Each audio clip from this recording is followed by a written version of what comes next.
Okay, good morning to you once again. Thank you so much for joining us for Monday's edition of Morning at NTV. My name is Priscilla Regina Naluga. Delightful to be in your company, kickstarting off the things that are going to affect the rest of your week. And of course, one of those is demand and supply, and of course, how much you're going to have to cough out for the same thing, the same bar of soap, the same liter of fuel. Here to have conversations about the rising commodity prices and how they are actually threatening business recovery is Thaddeus Nagenda Musoke, who's the chairperson for KACITA.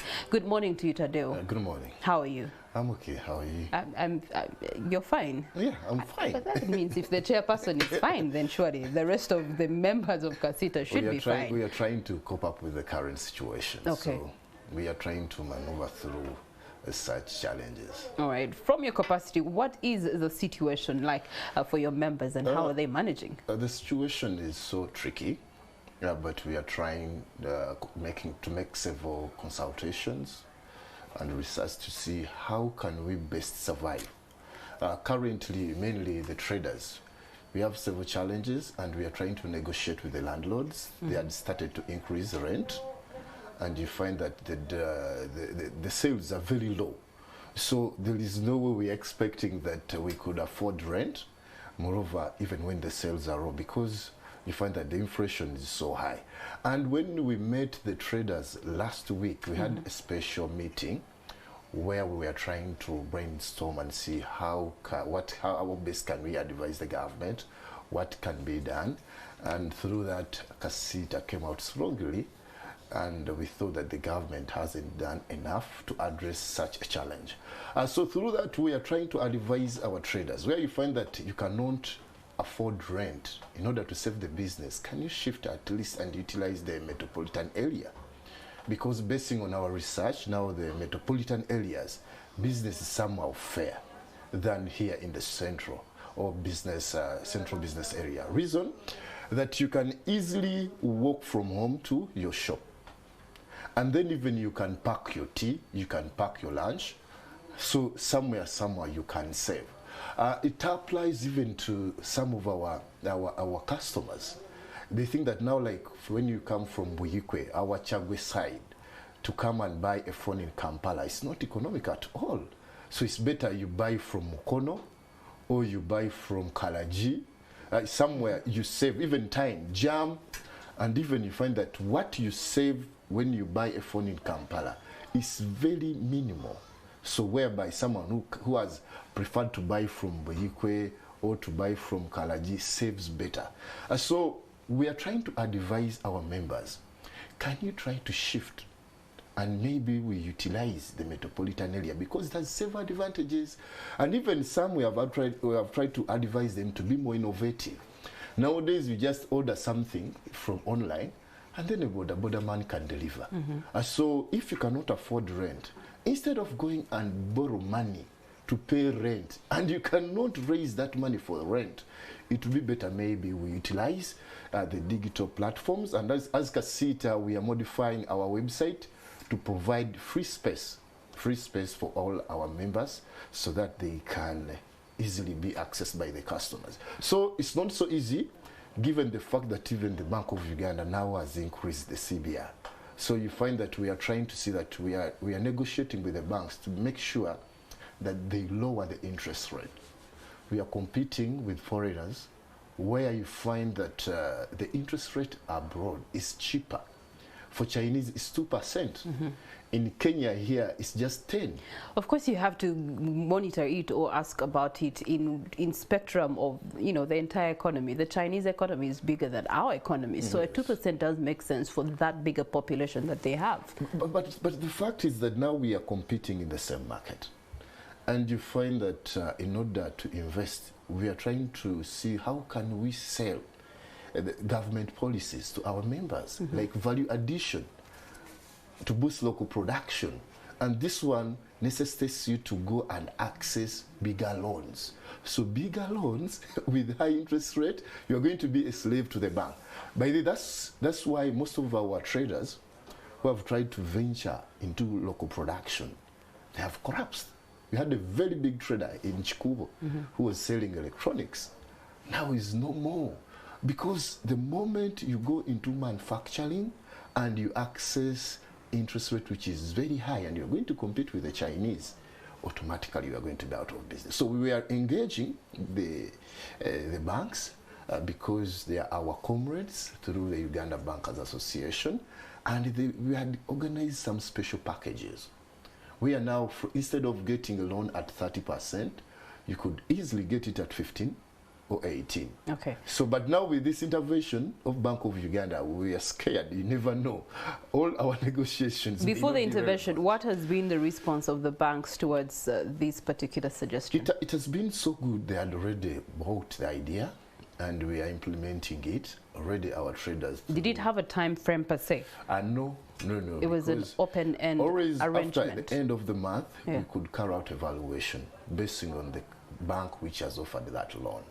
And even we thought, you know, also as we traders, we are not easily very trustworthy. You find that you can lend out money, and then, my friend, getting it back is a tug of war. So we are trying to sensitize our members that the more we become complicated, the more the cost of accessing a loan goes up. So the bank cannot trust you. But the moment that you can fulfill your obligation, it's very automatic. We can negotiate. Because now with this offer, it's just a matter of getting a recommendation from KACITA. They don't need your security. They don't need so many requirements. Just an introduction letter from KACITA. So you find that you can avoid several, like you know, insurance, like mortgages, evaluation costs, everything. We're trying to see that how can we make loan accessibility more affordable, and it has been working so well. Okay, all right. You talked about the consultative meetings that you had last week for your members. How were you doing the consultative meetings, and what was at the backbone of these meetings? You know, with the way KACITA now operates, we have tried to change because we are covering the whole country now. And we are strengthening leadership on several, with our structures. So we met the heads of sectors. And with these sectors, some were suggesting, can't we strike to make sure that the government can find effective measures or interventions to save the situation. But after several engagements and several reactions, we discovered that the strike cannot be so much relevant. The impact cannot be felt. And given the fact we knew that even in those meetings we had some spies, and so we knew the moment we say we'll strike the government. I mean, we have not seen the strike work for allied workers. It hasn't worked for nurses. It has barely done any good for doctors. So we thought, how much more will it do for businesses? Let us engage the government, because we had several recommendations which we thought that if the government implements them, they can, at a certain extent, save the situation. When you say engage the government, you did have engagements with the government just to have a, post-COVID-19 recovery for businesses and, those that subscribe to KACITA. Has any of those ever been implemented or put in place? Yeah. We got, there's a win-win situation. At times we win, at times we fail. So what did you win and what did you lose? But when we met the president, he promised that we are going to see that we organize packages to assist local investors, which we are working out with the Uganda Investment Authority.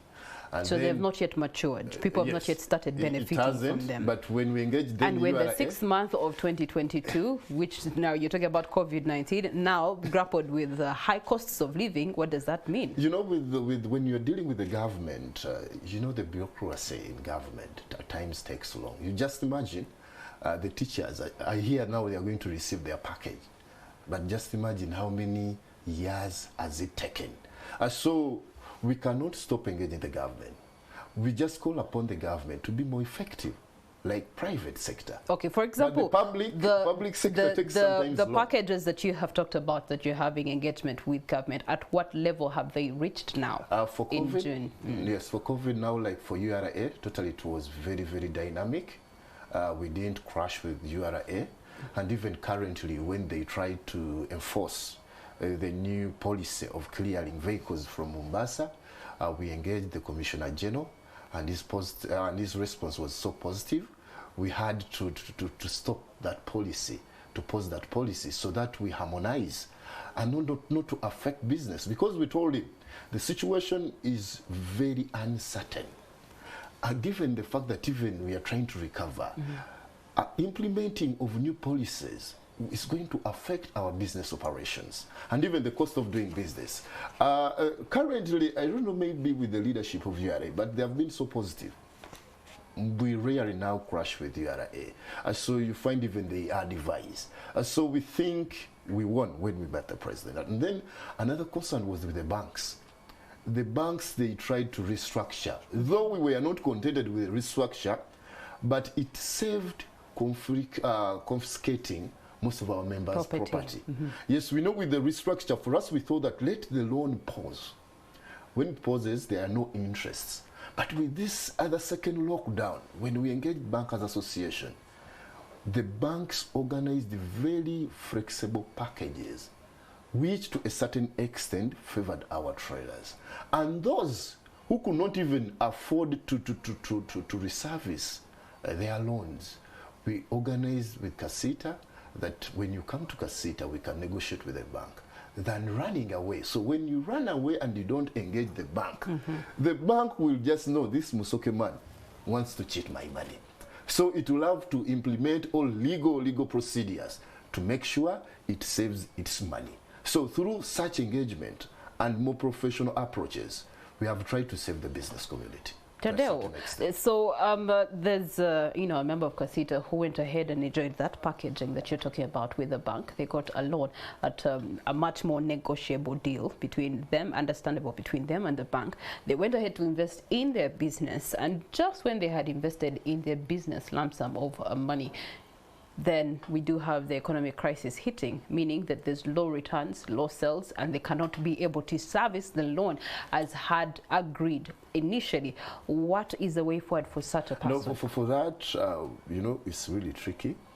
But what we are doing, because I know many of your your subscribers are faced with such a challenge right now. But I haven't gotten a petition currently. But when we get such a petition, we have to sit with the bank and we rearrange. Currently, the banks, they know, because also they are keenly observing what is going on. The more we hit, the more also they are hit.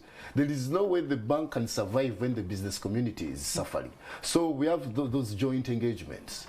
So what I just want to assure, by the way, I got a scenario. I had a colleague from Busia. Even he had got a notice of eviction. And the lawyer had advised him that instead of paying the bank, take the bank to the court. So when he called me, I told him, when you were accessing that loan, did you go to court? No. Just come to office, I will go and negotiate with the bank. When we went with the bank, the bank agent just was so happy that, oh, Chairman, thank you for bringing this gentleman. We have been looking for him. We have been calling him. He cannot pick up our calls. So what we had to do is to make sure legal procedures are effected.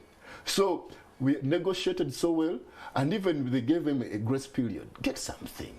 Let the account move. And personally also, I use loans. So, but when I went there, we negotiated. The rate was slashed, and almost I'm trying to meet all my obligations. Okay. So the more we have that positive attitude, the more we can engage these banks. We have to make sure that our perception towards the banks, we are partners, we're business partners. So I think a more friendly approach can save the situation. And with KACITA, we have that mandate to mediate. What are some of the other challenges that your members have come to you, to your office with in such a time as this? Mainly what we have found that we have got a big challenge from money lenders. Because some traders, they fear to formalize. And currently the banks needs when the business has been registered. The bank needs when you're paying taxes. The bank needs when you are dealing in legally acceptable businesses. And so in order to see that, the bank requirements are so much, they try and then rush to money lenders. And that is terrible. When we are in Mbarara, when we are meeting the Mbarara business community, one of the money lenders told us, now KACITA, you have come to Mbarara. you are going to make our customers run away from us because they are renting at 60%. There is no way you can pay that money at 60%. That's totally thuggery. So when we told them no, even you can pay at 0.1% or at 1% per month, then they had to come in like attacking KACITA. But our role is to make sure that we sensitize our traders not to error, and then even to try to see how can they survive. How can they effectively utilize the available opportunities, like maybe for business recovery? It's even unfortunate that when we engage some banks, we are trying to avoid giving out this recovery fund from the government, which is supposed to be at 10 or 12. But through several engagements, now it's being released out. And even we are telling the customers, don't try to go to KACITA. You know, those people talk a lot. Don't try to go to KACITA. But we told them, no, we are partners. We're supposed to tell the traders exactly what is supposed to be done. And the moment this trader fails to meet his obligation, then you'll say, you see KACITA, you come and what's the idea? So through several engagements, I think we are winning somewhere, somehow. Okay. What has been the response of the landlords who have been trying to increase rent for, you know, those that actually in their buildings? The response has been positive. And then unless it's just one landlord, I know you can sense him.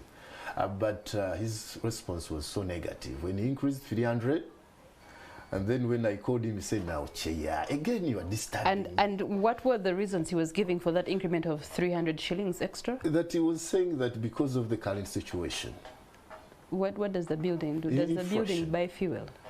Because actually what I've noticed, especially for landlords, how they're managing things like maybe load shedding, what should be the ideal for the landlord is that they should put a generator, you know, for then the businesses to continue running. However, what I've noticed is that when there's load shedding in some of these buildings, they no longer even put the generator, meaning that that money is now being eaten. By the way, basing on percentages, like maybe 2%, landlords who use generators. What we do, we try to improvise.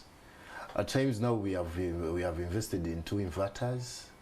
We use some local, these small generators. And that's why you find that noise pollution, when power is off, is too much around William Street, around Room Street. Because you cannot be in those arcades when it's very dark. And with the other first arcades which were constructed, you know, I don't know their designs, they were not so conducive. But currently with the strict restrictions from KCCA, they need a building even if power is off, at least when it's it has enough light. So natural light. we can do natural light, so that we can carry out our businesses so flexibly. But with one landlord, the response was very negative. Others, it's very positive. And lately, the traders were trying to strike at Mukwana Arcade. But I want to thank the management. We sat with them, and then we were able to make sure that at least they pause all other increments. And okay, we remained with the other old current rate. So I think so far our negotiations are yielding. In the negotiations that you're having with landlords, the question that would raise eyebrows is, while they want to increase rent for those that are in their buildings, what are they going to give back to the tenants? No, they're not giving out. They're not giving us anything back. But we told them, but you're finding most of the buildings now are empty, because we are trying to advise traders. If rent in the central business area is expensive and the sales are low, please let us utilize available cheaper opportunities, like utilizing the metropolitan area. When you go to Kasangati, my friend, now business is booming. Gayaza, it's booming. When you go to Weyogereri, at the headquarters, yes. Now just we're going to get a shop, it's not so easy in Mukono. And even, you know, we traders, we try to be so creative. Even some now are modifying their fences to put small supermarkets. I had a colleague who used to go with in Dubai. Now what he's doing is making deliveries of meat, bananas, potatoes at home using his personal car. And he's telling me, here at least it's better.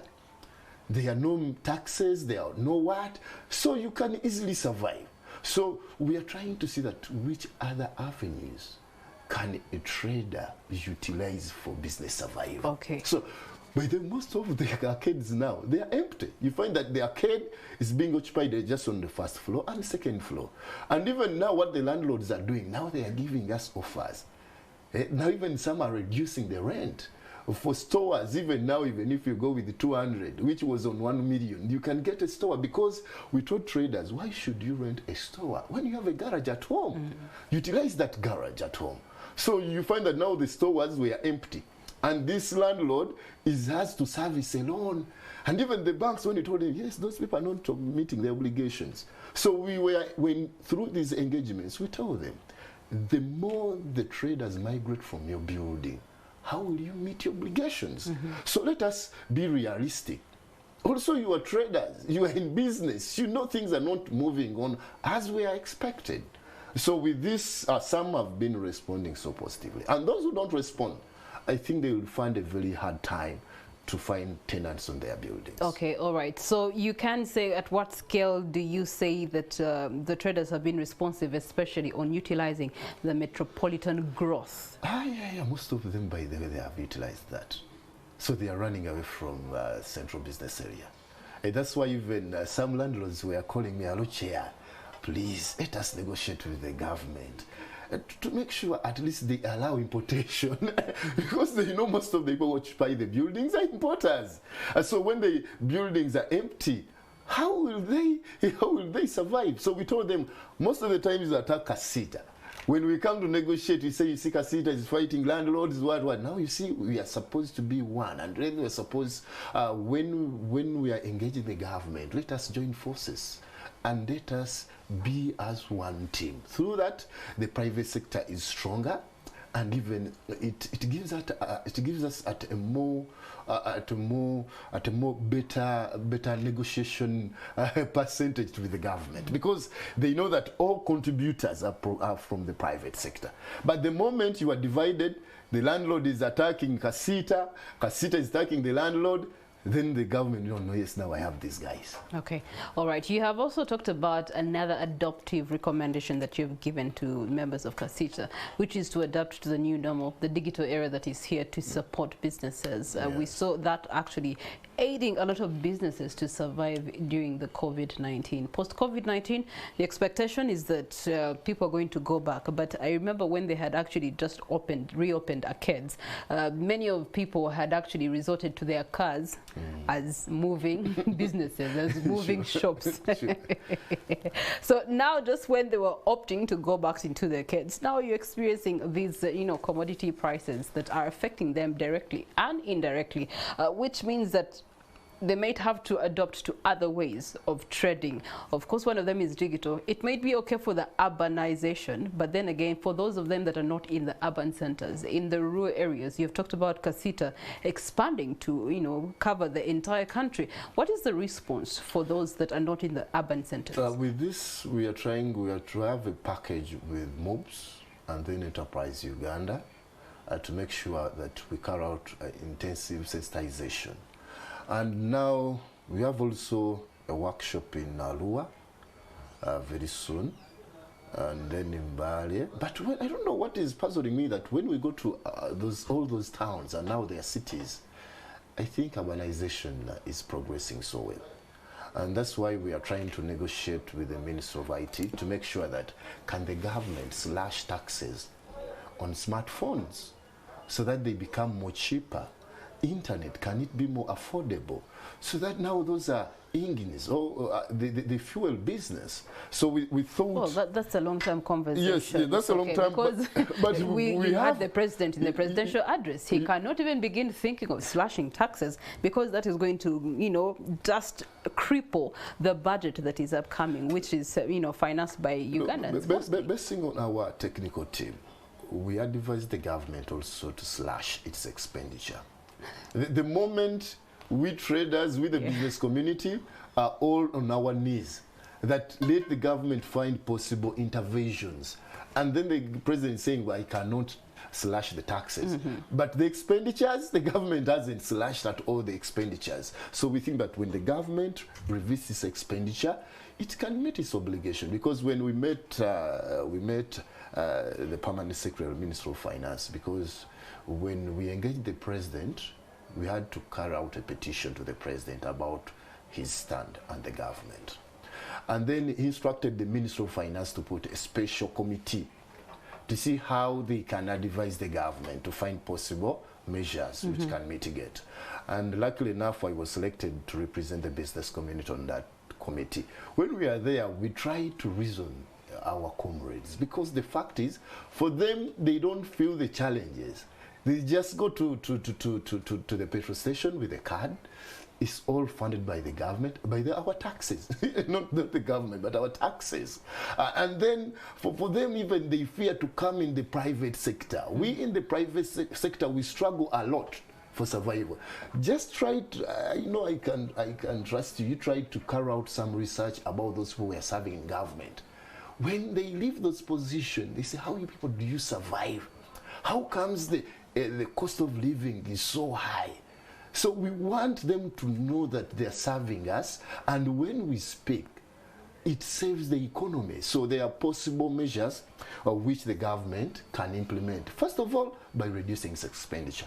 But the moment even you hear that the allowances are being increased for members of parliament. You see, that's what I was going to say. Then I said, so let me leave Mr. Musoke, because obviously he's in another country. No, we think that the government is not fair. And then today morning I heard that even they want to buy new cars for the speaker, the what. Yeah, there's actually a procurement later here that we got a hold of, procurement of a speaker's car that is a 2022 Mercedes, and it's going to cost an arm and a leg of your taxpayers' money, of your traders' money. So we think if we hear that, and then the government says that we cannot cut our expenditure, but now you people improvise, use cassava, do what, blah, blah. So we think that it's not fair. And by the fact is that Ugandans have tried to adjust, because COVID taught us a very good lesson that we are supposed to be very economical. So with this, I think that also let the government cut its expenditure. In one way or the other, they can meet their obligations. Okay. All right. Away from that, you've talked about policies that you needed the government to pause on so that, you know, the business community can be able to survive through such times. What are some of those policies? Mainly, we told the government, we recommended to the government, like when we met the president of Tanzania here at Serena, she told us that they have invested heavily in rail transport. With this rail transport, automatically it has a direct impact on reducing the cost of doing business. Just imagine like importation. Most of the raw materials we are using here, and even our local industries, is being imported from China. So they are using trucks. When we are engaging Ministry of Finance, we told them, what's wrong with allocating a bigger budget to rail transport to make sure that they buy more locomotives, to make sure they improve the infrastructure of the railway. And even I tried to reason them, are these trucks yours that you fear when the railway improves its services, you're going to run out of business? Because Tanzania has invested heavily, Kenya has invested heavily. By then now Tanzanians, if you cannot afford fuel, it's just a matter of using the railway. Yeah. Just imagine how many liters of fuel are being consumed by trucks to import goods from to Uganda. Just know that even the maintenance of those trucks is so costly, and the railway is very cheap. When you go to Kapeka, that road has just been repaired, but now already it's worn out because Uganda is emphasizing value addition, local production, manufacturing. So that one needs, it implies that they have to invest at all costs in the railway. And then secondly, we told them what's wrong with the railway, that it cannot reach Jinja, the passenger railway, the passenger train. What's wrong with reaching Kasese? What's wrong with reaching Guru? So what does it, how does it imply? What does it imply? It means that someone from Arua, he can just access Kampala at a more affordable rate. It doesn't need that you're supposed to drive from Arua to Kampala. because that means that you are saving a lot when you use a lorry. And then convenience, no jam, no what, because it's on record. We are spending, by the way, we are losing over 500 millions on a daily basis because of jam.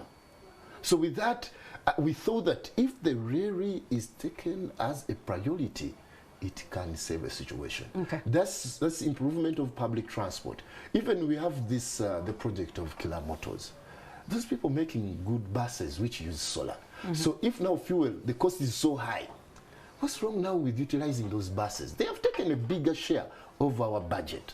What's wrong with utilizing them? Because we thought, given the fact that they use solar, unless it's a H1 project, which I don't want to assume. I know, we have seen them on the street already. But Kia Motors is already... but by this time, they would save the situation when they improve public transport. The expectation from your government is that they should be rolling out others on the street to actually manage the fuel costs right now. No, because when we met the tax drivers, they are our comrades. At times in several engagements, we share with them.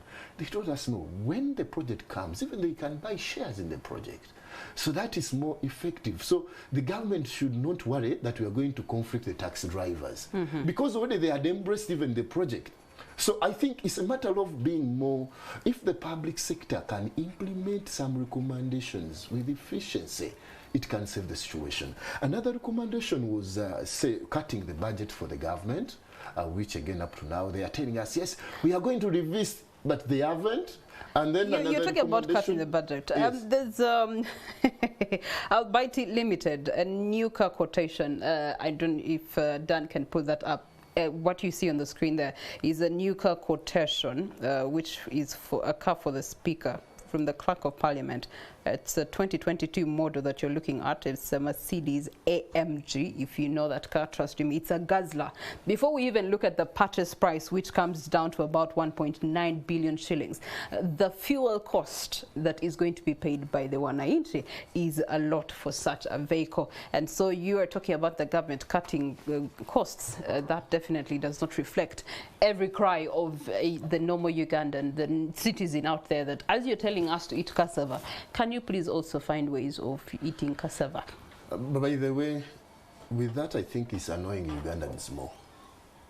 And when we told the government, no, after our engagements, I met some security officers. They told us, KACITA, we thought you are going to strike. We told them, but what the government is telling Ugandans annoys them. The more we find possible measures to save the situation, can make Ugandans comfortable. But when a Ugandan, you tell him, go and enjoy cassava. Okay. And now today is hearing that you are spending billions. How does he digest such information? All right. So we think that the government be considerate, and currently what is worrying, unless they're going to get loans, because even if you go to the bonds, nowadays we are not clearing. Where you found that we are clearing 20 containers, you find just one container. So what does it implement? That unless the government finds that the business community, which is a backbone for Uganda's economy, is not doing well. And even Ugandans are so bad off, because even if now I import, who will afford to buy? Which brings us to the final question. While you do have, ways and policies and methods that you're trying to help your traders to stay afloat, the customer is still running away. So what kind of, checks and balances are you putting in place for the traders? By the way, in that regard? Just before that, I wanted another recommendation. We told the government that if the locally produced goods are so expensive, can they allow traders to import? Like cement. That is not a realistic one in the next 6 months. So let's talk about the, how do you keep the customers? Keeping the customers currently is so tricky that you're supposed maybe like not to increase your prices. Because we importers, we haven't increased our prices. What we have tried to see that we make sure that our profit margin has been reduced, but when you increase the prices, who is going to buy? So we are trying to make sure that we fairly price our commodities, our goods, so that we maintain the customer. And by the way, strengthening our customer relationship.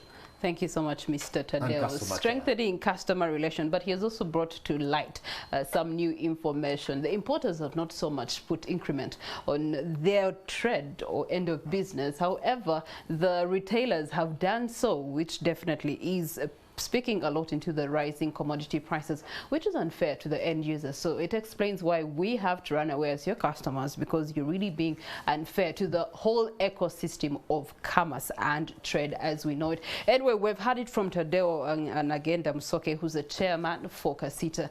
Now, that's their 2 cents. They've made recommendations. They've asked the landlords not to put increment on rent. They've also had the conversation of utilizing on the metropolitan area growths that we are seeing in the different urban centers away from the central business area code, and also adapting to the new waves of trade such as digital platforms. They have talked about on their own website they're going to be making room for digitalization so that they can be able to boost some of these businesses to continue through such economic times as this. So indeed, there is solution at the end of the day. Well, thank you so much, and we trust that that should be able to help you make the decision that you have to make as a business owner, trader today. Away from that, we take to Tech Note, which we're going to be looking at social protection in the current economy. Do stay with us.